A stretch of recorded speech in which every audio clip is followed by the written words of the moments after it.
Test series होगी किसके नाम साजिद और नुमान बढ़ाएंगे पाकिस्तान की शान।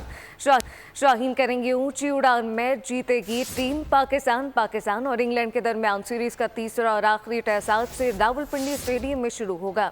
दोनों जानिब से एक से बढ़कर एक जंगजू मौजूद है, जबकि पाक टीम मैनेजमेंट ने किया दूसरे मैच की फातेह प्लेइंग 11 पर एतमाद।